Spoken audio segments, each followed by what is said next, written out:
I want to welcome you guys back to the H2 Madness, give you guys a quick tour of my workshop. In this video, I'm going to give you guys some advice on how to get into the H2's engine bay and just some fun things to look forward to like this. I had to actually remove 2 shelves in the garage to get the rear tire carrier and actually to get the whole vehicle in. I've got about 2.5 inches in the front of the H2. Working in the garage, so it's all humorous. And to me, I say to myself, when I get my dream garage, you look back at working in this environment and you appreciate how nice it is to have lots of room, more shelving. But you got to work with what you got, and this is what I have. I took this piece off right here. This is the chrome side piece. This is something, if you guys own the vehicle, you're definitely going to take this off once a year, clean behind it. The chrome piece, I can't tell you guys how heavy this thing is, so I got to figure out a way how I want to restore that chrome plating. It's in the pipeline. Getting into your H2's engine, definitely recommend buying 2 of these ladders, obviously 1 for each side. When I'm walking up the ladder, get to the top, 1 foot on the tire, next foot goes right here. Typically, I'll put my hand right here, give me a little nudge, and I'll just work my way across to the center. That's where we're going to be working the majority of the time. Definitely don't want to walk up here. Definitely don't want to be grabbing anything up here. That's super thin. We don't want any of that to break. Even this, you got to watch. You don't want to break that. You don't want to fall into your windshield. The windshield is super light. It'll definitely crack if you fall on it. So a lot of problems can happen, working on the H2, in the engine, bay. So with that being said, let's talk about our fuse panel real quick. Definitely recommend a good quality set of fuse pullers. It'll make your life so much easier. Trust me, guys, they're like 15, 20 bucks. It's worth it. Okay, to open this up, boom, pop that bad boy open. Now, what I recommend is you guys go on YouTube, type in H2 fuse box. You can watch a video on YouTube, and it'll give you guys an idea of the fuses and the relays. It's a really great way to learn about your vehicle, just simply watching the video. So it's on YouTube. Just go watch it. It's 5 minutes, and you'll learn a lot. You're like, wow, I didn't know that. So that's what it's all about. That's what these videos are all about, passing along information. So I got all my fuses organized. To me, is it necessary? No, it's not necessary, but it gives it a cleaner look, and it's just, it all cranks the dial a little bit to making the H2 a better product. Nobody's going to know about this except for me, but it makes me happier. Okay, next thing I want to talk to you guys about, these are fuses, these are relays. These all come out. When I started work on the H2, I had no idea these popped out. I thought they were like computer chip modules. So again, don't feel embarrassed if you don't know what this is and how this works. Okay, this one right here is a major one that you want to change. Like, I can't stress to you guys how important this is. This is your fuel pump relay. What'll happen is that over time, you see these like cigarette burns? I've seen worse burns on my 05. What'll happen is that because the fuel pump gets activated every time you turn on the vehicle, you're driving the vehicle, causes this relay to get hot. These relays will fail. What happens if that fails, that relay fails, your vehicle will not turn on. Literally no power. Your key will get locked in the ignition, really jacked up. So I can't stress this enough, how important it is to change that relay. This one right here, again, check all your relays. We want to check for burn marks on all of them.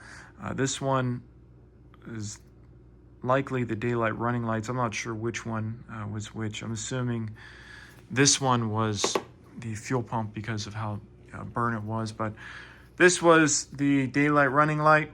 Again, we replaced that out. These these relays are about $10 a piece.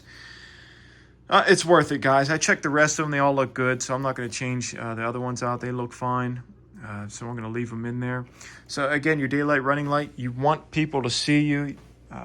Those headlights may stop you. Those daylight running lights being on may stop you from getting in an accident, somebody pulling out in front of you. So again, daylight running lights, we want those on. And when it comes to those daylight running lights, the way they activate is you have to be in drive and you have to be going, I think they activate at 8 miles an hour. Quite often, it's very common that they're dead.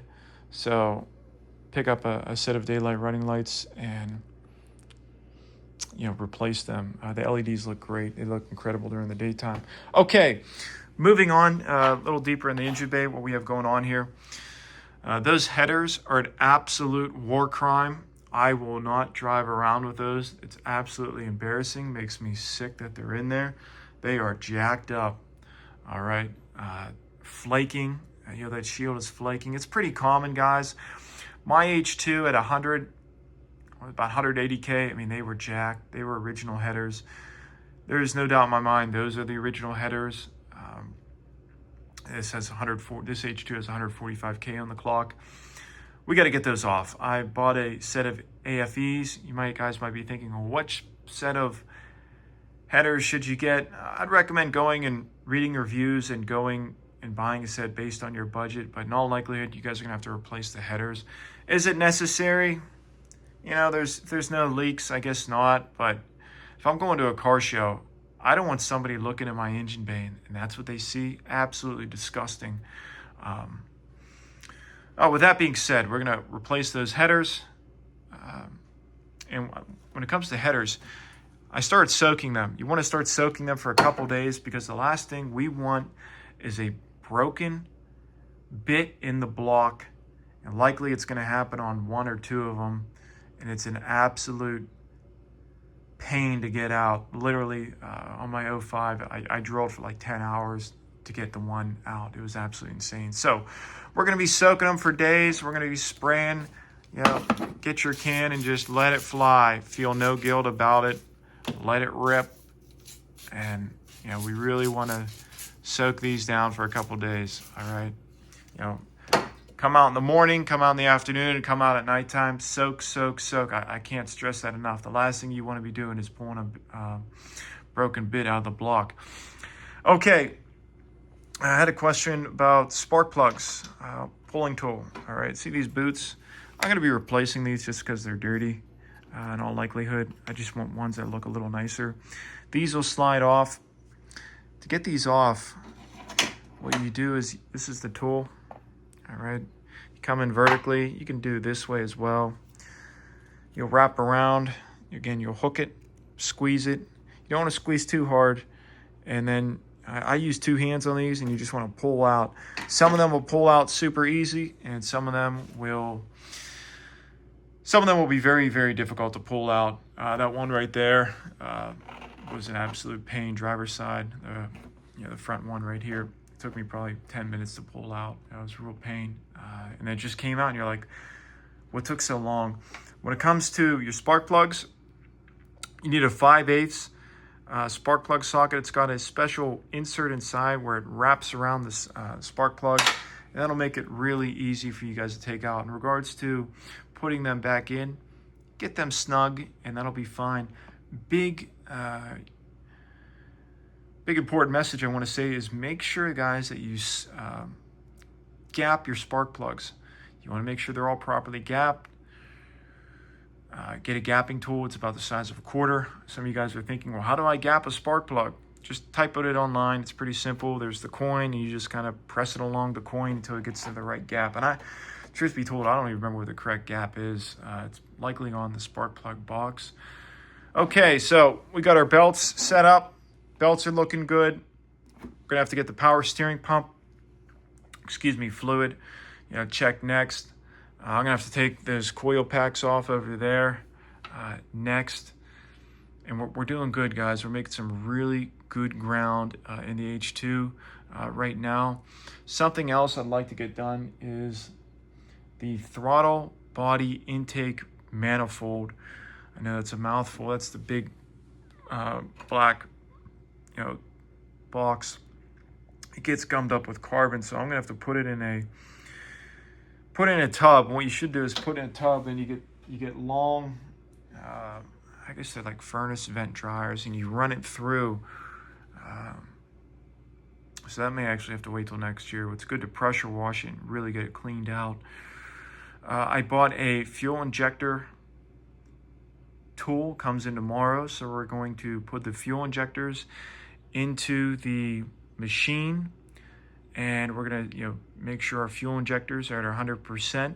So the goal, with everything we're doing, we're gonna change all the fluids out next. Just keep chipping away at it, and when we get everything completed, when we get the vehicle tuned by Black Bear Performance, the vehicle is going to be tuned correctly. And let me tell you guys, this H2, this is a new engine on it. It's running incredible. When I drove back from Boston, it was an absolute monster on the road, and I wasn't even pressing it hard. Slop in the gearbox, I got to work on that as well. When we change all these fluids out, we got the new Continental belt on. You get the AMSOIL fluids. I can't tell you guys, I'm going to put in new U-joints as well. You do the right parts to your H2, you get the right fluids in it. I'll tell you guys, when you guys drive if you guys were to drive my H2s that I'm building, I'm telling you guys about, it's insane the difference from what I think most people are experiencing. Most people out there are just driving their H2s and they think like they've got some power. Let me tell you guys start driving my H2, or you guys do what I'm doing to this H2, and you're gonna be like, oh my God, this guy wasn't joking. These engines have so much power that's not tapped into. A lot of it's due to this is your computer module right here. This is where it is behind here. A lot of it's due to how the H2 is programmed. It's 325 stock. That's what it is, 05 to 07. By the time we get these new headers on, new fuel pump, U-joints, better fluids, get the tune done, we'll probably be pushing around 360, 370 something, and this thing is going to be moving.